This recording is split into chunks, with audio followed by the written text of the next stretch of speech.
हो गया।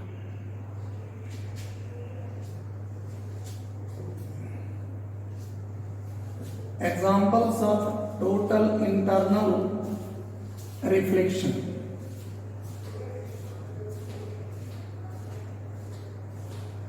Examples of total internal reflection, इसके पहले क्लास में मैं बता चुका था critical angle and total internal reflection. Critical angle बताए थे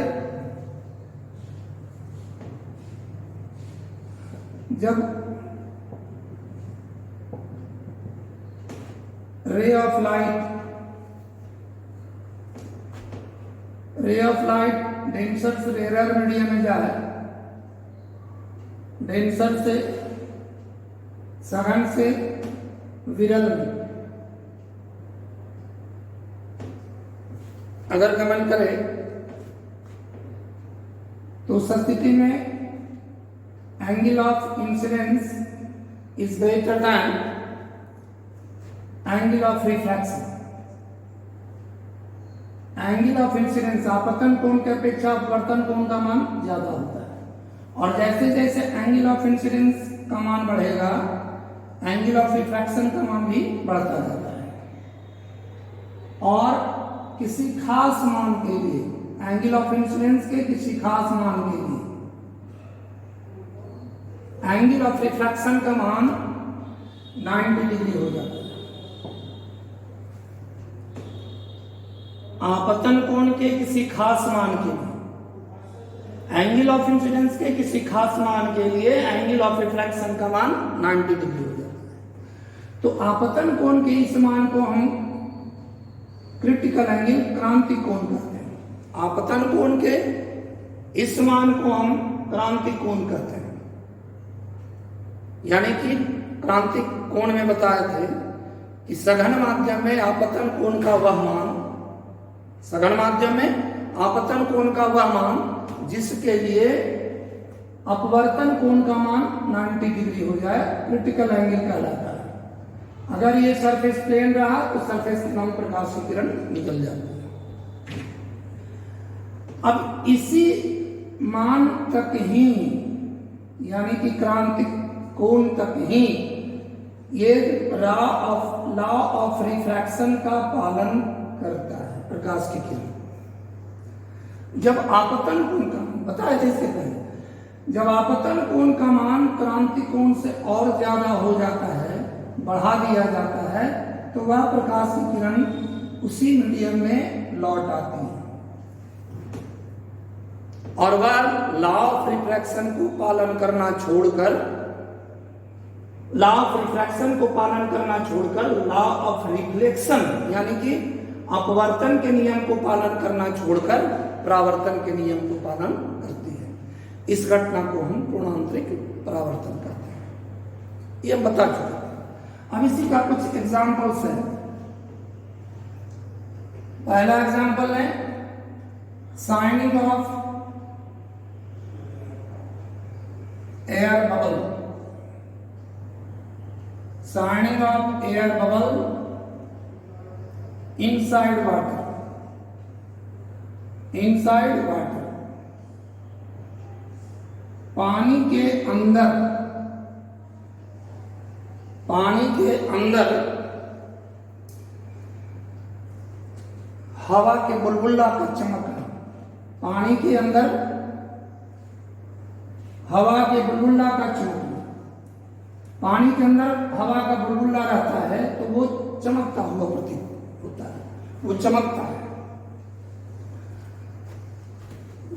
ये मान लेते हैं कि ये हवा का, कैसे वो देखेंगे, ये हवा का बुलबुला है, इनसाइड वाटर है, पानी के अंदर है, ये पानी के अंदर है,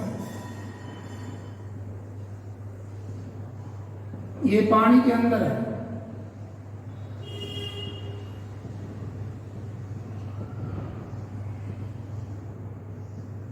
पानी के अंदर है। तो आपको बता चुके थे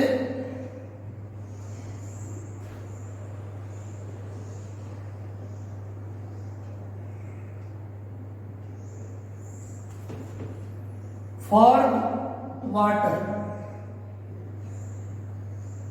वाटर के लिए आपको बताए थे म्यू इक्वल टू होता है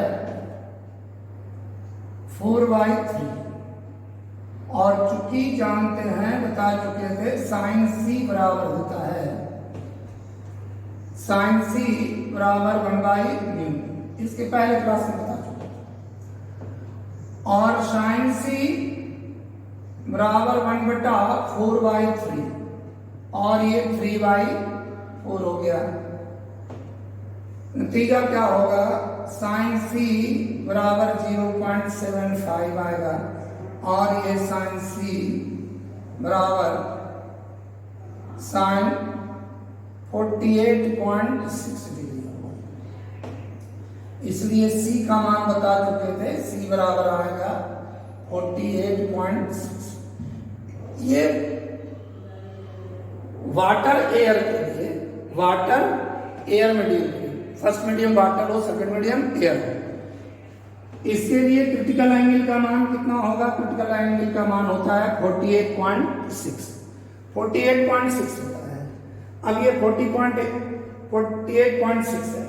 अब अगर अभी तुरंत बताया कि यदि एंगल ऑफ इंसिडेंस यानी कि आपतन कोण का मान क्रांति कोण से ज्यादा, आपतन कोण का मान क्रांति कोण से ज्यादा हो तो उस स्थिति में प्रकाश की किरण उसी मीडियम में लौट आती है।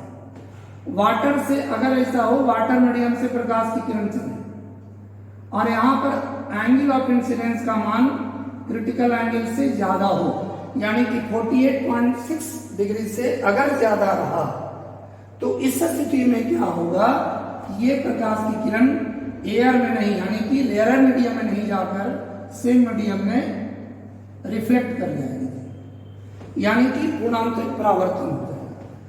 तो इस ढंग से अगर एयर बबल पर प्रकाश की किरण इंसिडेंट हो जहां पर कि आपतन कोण का मान क्रिटिकल एंगल से ज्यादा हो तो इस केस में प्रकाश की किरण सेम मीडियम में रिफ्लेक्ट कर जाती है, यानी कि पूर्णांतरिक परावर्तन होता है। अब एयर बबल है, चारों तरफ से अगर लाइट पड़ रहा है तो वो क्या होगा, बाहर, तो बाहर से आदमी देखेगा तो उसको चमकता हुआ प्रतीत होगा। तो शाइनिंग एक है, shining of air bubble inside water. क्या लिखेंगे? The ray of light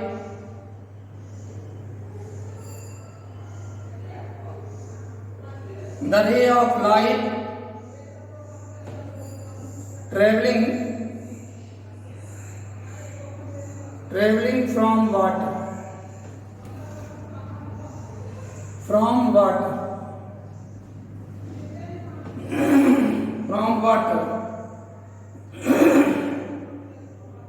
is incident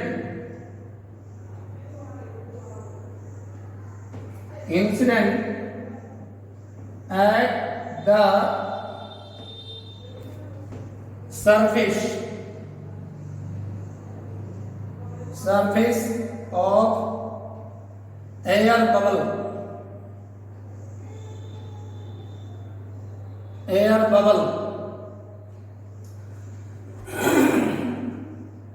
at an angle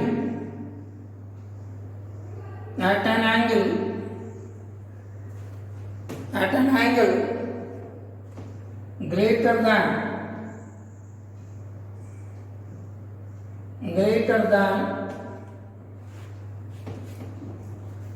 than that of critical angle कितना है? 48.6।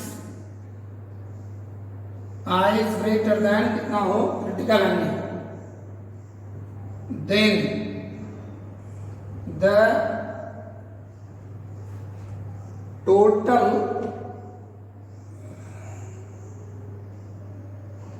internal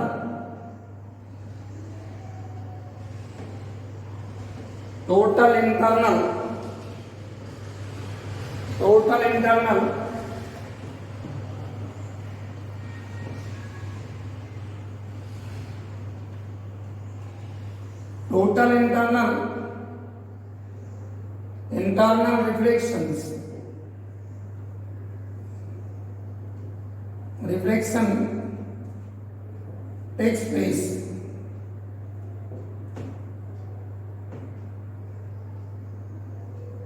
That is why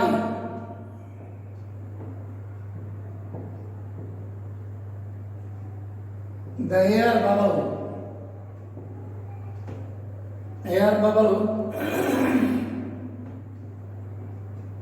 bubble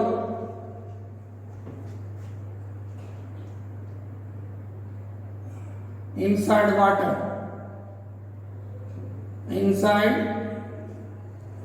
water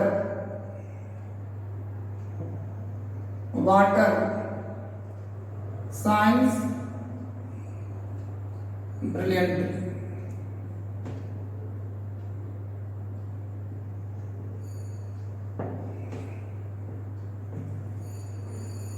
total internal reflection होता है।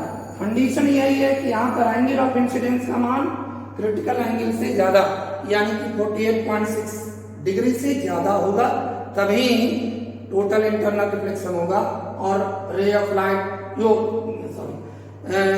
एयर बबल जो है वो चमकेगा। Science brilliant, बहुत से एग्जाम्पल हैं। दूसरा एग्जाम्पल हम बताए थे आपको, लिखे थे उसमें, वो स्पार्कलिंग ऑफ डायमंड, डायमंड का चमकना लिख लीजिए आप। अब दूसरा एग्जाम्पल हम दे रहे हैं,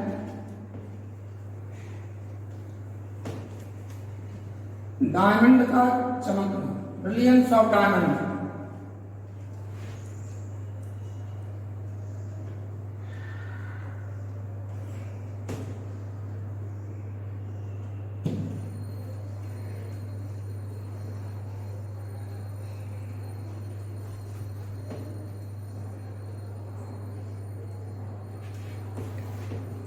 ब्रिलियंस ऑफ डायमंड। दूसरा एग्जांपल है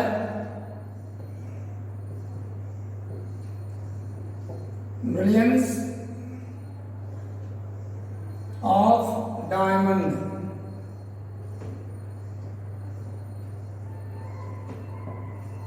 हीरा का चमकना,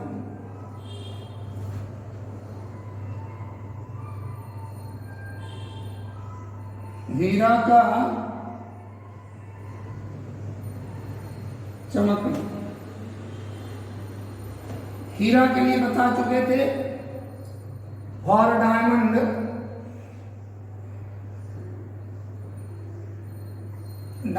के लिए म्यू का मान होता है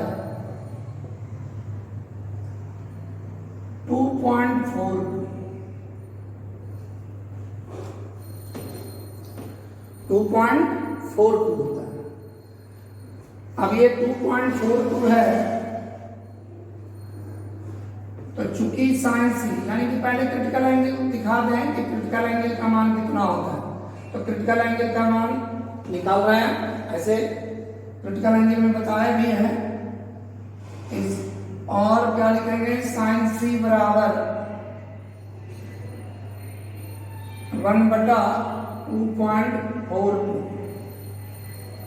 और साइन सी बराबर होगा 0.413 और साइन सी बराबर होगा साइन 24.4 डिग्री।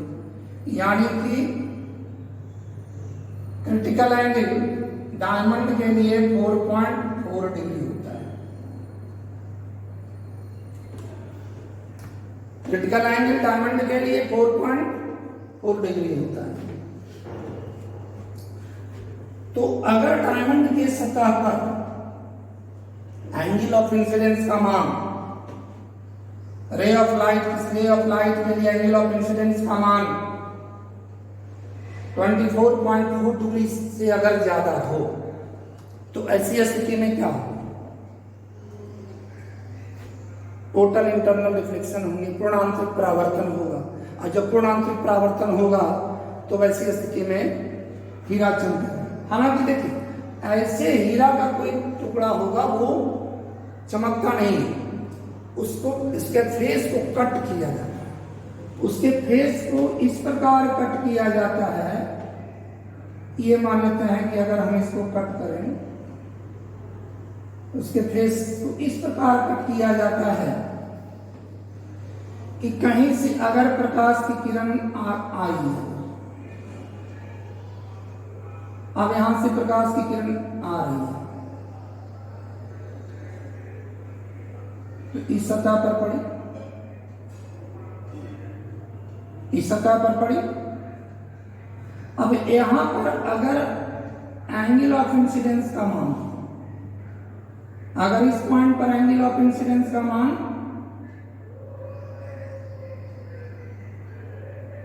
अगर क्रिटिकल एंगल से ज्यादा होगा, इस पॉइंट पर एंगल ऑफ इंसिडेंस का मान क्रिटिकल एंगल से अगर ज्यादा हो तो I इज ग्रेटर देन, अगर क्रिटिकल एंगल से ज्यादा यानी कि 24.4 डिग्री से ज्यादा होगा तो डायमंड से फिर बाहर यानी कि एयर में नहीं निकलेगा, बल्कि वो प्रकाश की किरण जो है ये इस पर चली जाएगी, इस सतह पर। अब इस सतह पर पड़ेगी, यहां पर भी अगर एंगल ऑफ इंसिडेंस का मान अगर क्रिटिकल एंगल से ज्यादा होगा तो फिर इस सतह पर पड़ेगी, और जब इस सतह पर पड़ेगी तो ऐसी स्थिति में क्या होगा, किस रंग से चमकता हुआ प्रतीत होगा। यानी कि मल्टीपल रिफ्लेक्शन होंगे, मल्टीपल टोटल इंटरनल रिफ्लेक्शन होंगे। और जब मल्टीपल टोटल इंटरनल रिफ्लेक्शन होंगे तो जब कुछ सरफेस से, कुछ फेसेस से, कुछ एंगल पर, सर्टेन एंगल पर जब प्रकाश की किरणें बाहर आएगी तो आदमी जब देखेगा तो हीरा अंदर से चमकता हुआ प्रतीत होगा। जब रे ऑफ लाइट, ऐसे डायमंड बहुत ज्यादा चमकीला नहीं होता, पहले ही बोल चुके हैं। जब इसको आप, इसके फेसेस को ऐसा काटा जाता है, एक कहावत भी है कि हीरा तराशने का चीज है, तराशने का मतलब इसके फेसेस को कट करना रहता है। तो ऐसा कट किया जाता है कि जब ये किरणें, प्रकाश की किरणें यहाँ आए तो सरफेस से, तो ये प्रकाश की किरण कुछ ही बाहर निकले, ज्यादा टोटल इंटरनल रिफ्लेक्शन हो, प्रकाश की किरणों का टोटल इंटरनल रिफ्लेक्शन हो। जब टोटल इंटरनल ऑफ रिफ्लेक्शन होगा, नतीजा क्या होगा कि वो हीरा चमकता हुआ प्रतीत होगा। मल्टीपल रिफ्लेक्शन होंगे, यहां से आया इस सतह पर पड़ा, यहां से फिर इस सतह पर पड़ा, इस प्रकार मल्टीपल रिफ्लेक्शन होता रहेगा। और जब रे ऑफ लाइट उस सतह से निकलेगी तो वहां पर उस स्थिति में जब आदमी देखेगा तो उसको चमकता हुआ प्रतीत होता है।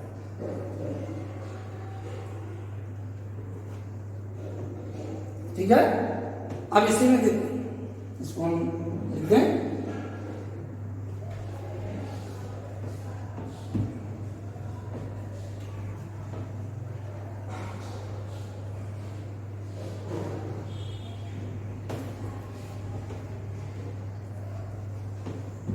The faces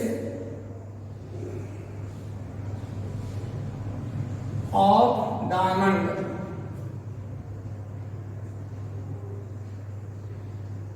are cut in such a way,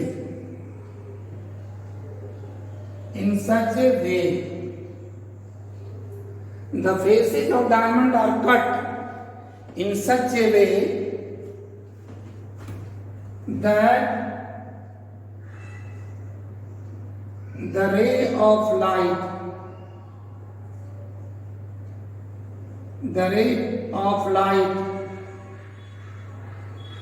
is incident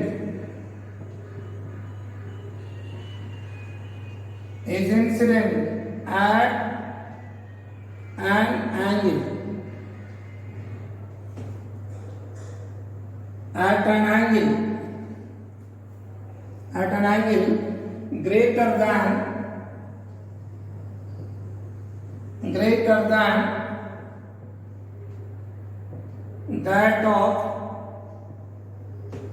greater than that of critical angle,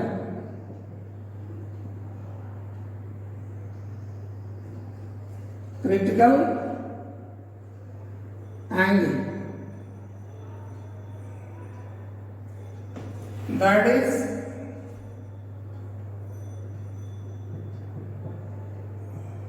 I is greater than C, यानी कल लिखी दें C बराबर 24.4 degree,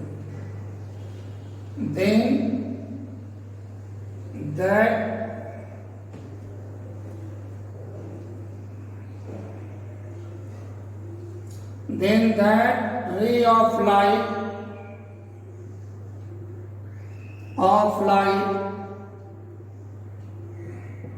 suffers multiple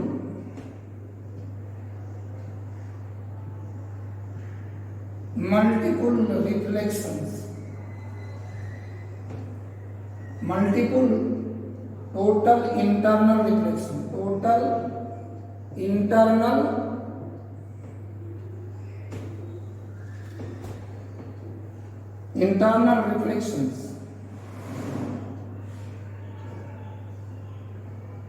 reflections, the light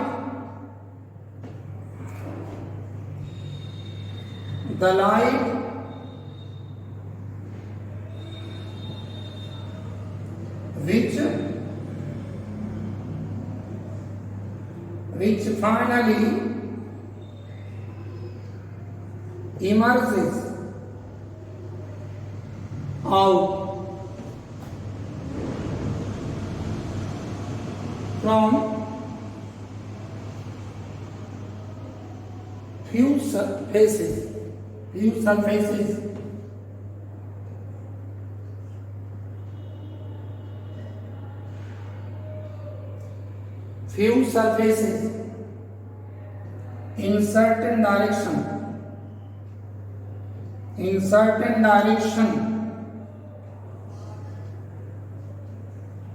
certain directions makes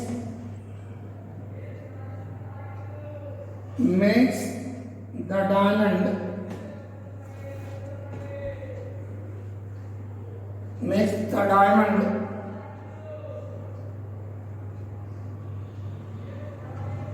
diamond brilliance.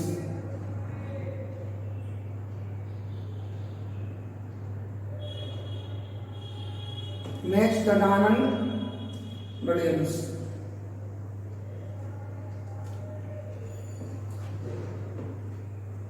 बस face इस face को cut करने का, हीरा के सतहों को कट करने पर निर्भर करता है।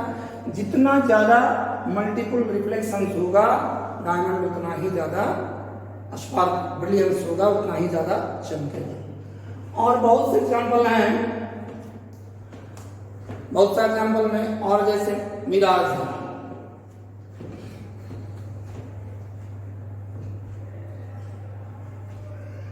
हो गया।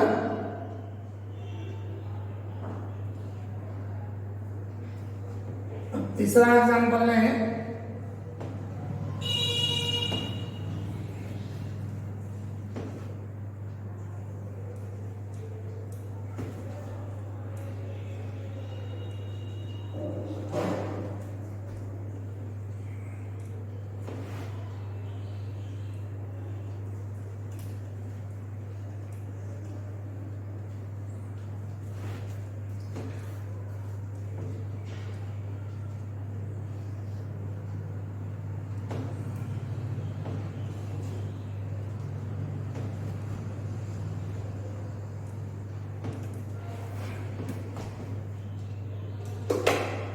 अब देखें तीसरा है मिराज। हिंदी में इसको कहते हैं मृग मरीचिका, मृग मरीचिका।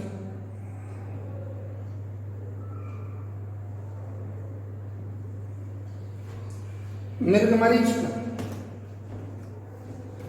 यह एक प्रकार का ऑप्टिकल इल्यूशन है, ये एक दृष्टि भ्रम है जो कि गर्मी के दिनों में डेजर्ट में ऐसा प्रतीत होगा कि कोई दूर में कोई पेड़ है या कोई वस्तु का उसी स्थान पर उल्टा प्रतिबिंब बनता है,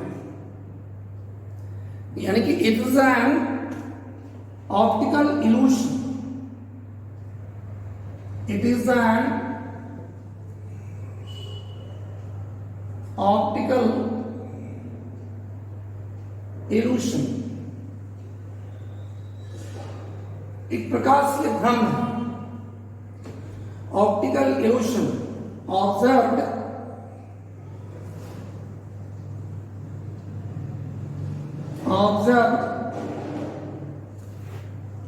in deserts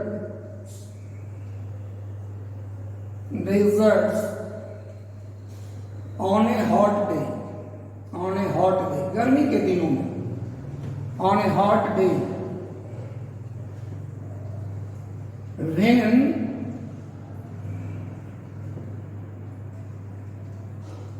when the image of an object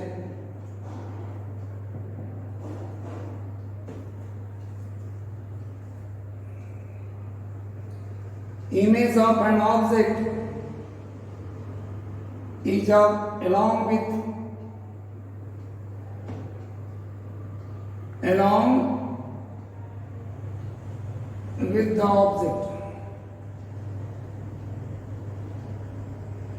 along with the object,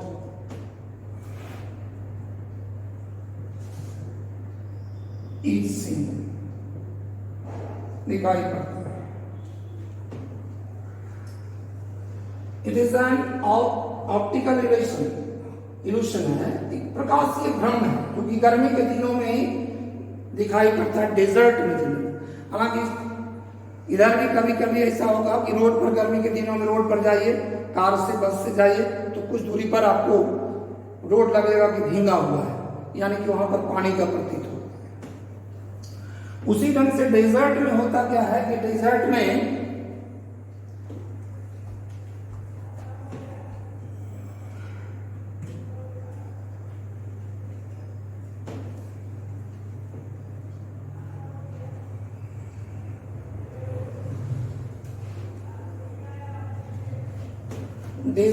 क्या होता है कि गर्मी के दिनों में ये बालू का जो सतह होता है वो गर्म हो जाता है, पूरा हॉट हो जाता है। अब यहां पर देखें कि हम क्यों उत्पन्न होता है, ये देखें। ये भी टोटल इंटरनल डिप्रेशन के कारण ही होता है। ये गर्मी के दिनों में मान लेते हैं कि यहां पर ये एक पेड़ है जो दूर से एक पेड़ है। होता क्या है कि ये बालू का सरफेस है, ये पृथ्वी का सतह है तो बालू है। तो जब सन रेडिएशन पड़ता है तो वैसी स्थिति में सन रेडिएशन जब पड़ेगा तो वहां पर क्या होता है कि ये गर्म हो जाता है। गर्म होने से क्या होता है कि यहाँ पर हवा का डेंसिटी कम जाता है, यानी कि रेयरर हो जाता है। और जैसे जैसे ऊपर जाते हैं तो टेम्परेचर लो होता है, इसका टेम्परेचर यहाँ पर घटता है, टेम्परेचर लो होता है और नीचे टेम्परेचर अधिक होता है। यहाँ पर टेम्परेचर अधिक होता है। नतीजा क्या होगा कि हवा के लेयर में ही, अब ये देखिए यहाँ पर टेम्परेचर ज्यादा है, यहाँ टेम्परेचर ज्यादा है, ताप ज्यादा है तो ज्यादा हॉट है तो डेंसिटी हवा का यहाँ पर कम होगा। और ऊपर जाने पर टेम्परेचर घट रहा है तो टेम्परेचर घटने से क्या होगा, डेंसिटी बढ़ेगा।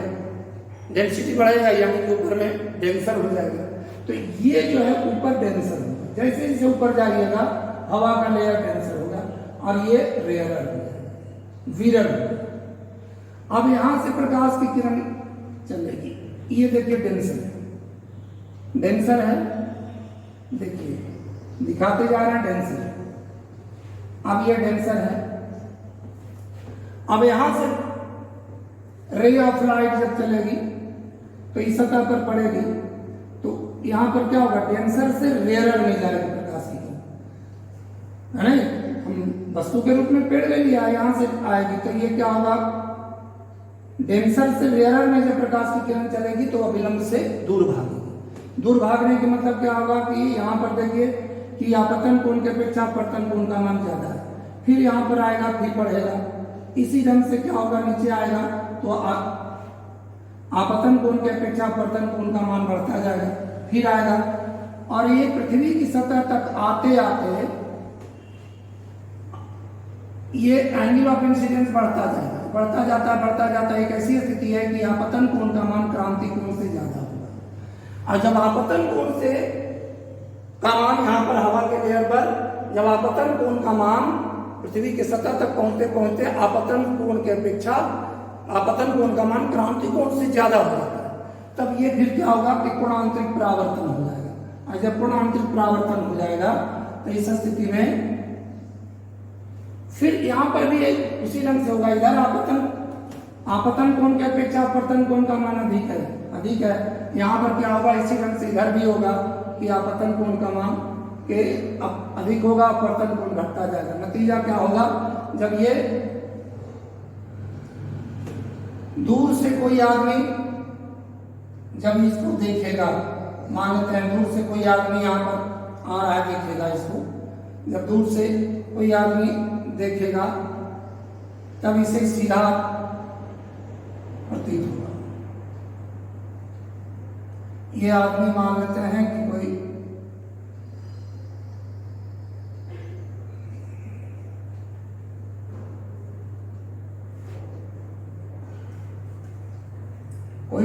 ऊंट वगैरह पर जा रहा है, कोई आदमी यहाँ पर कोई ऊंट से जा रहा है ना, तब ऐसी स्थिति में ये आदमी पर यहाँ पर जब प्रकाश की किरणें पड़ेगी,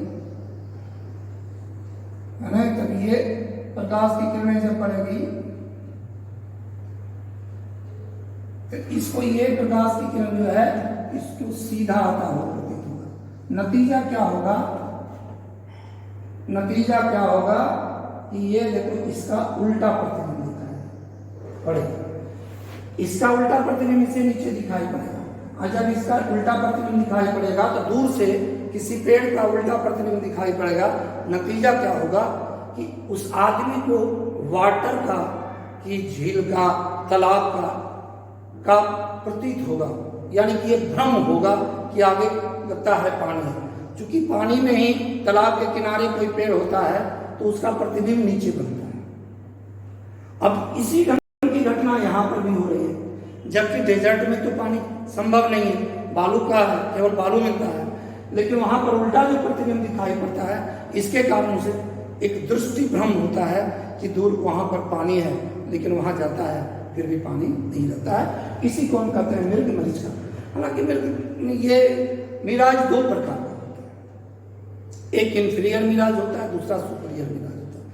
इंफीरियर मिराज जो होता है वो डेजर्ट हॉट डेज में मिलता है, और सुपीरियर मिराज जो होता है वो आपको कोल्ड कंट्री में मिलता है। यहाँ पर मिराज दो प्रकार का होता है, नोट कर रहे हैं। The Miraj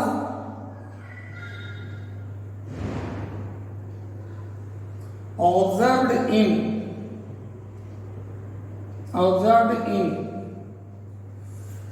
hot regions is called inferior mirage.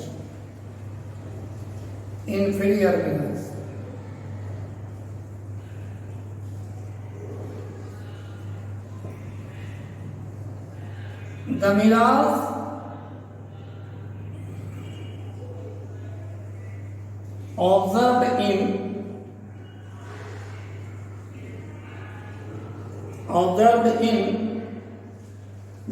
observed in cold region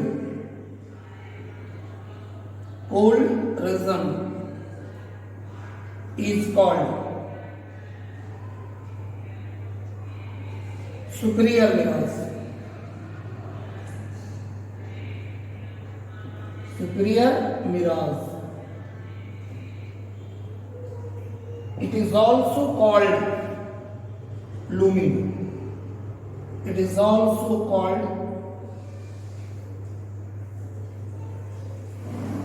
looming. इसको लूमिंग भी कहा जाता है, जो कोल्ड रीजन में प्राप्त होता है। ठीक है, इस टाइम से हम 2-3 एग्जाम्पल दिया है। वो शाइनिंग ऑफ एयर बबल दे दिया, स्पार्कलिंग ऑफ डायमंड दे दिया और मिराज दिया। ये सब टोटल इंटरनल रिफ्लेक्शन के एग्जाम्पल्स हैं। Thank you. ठीक है,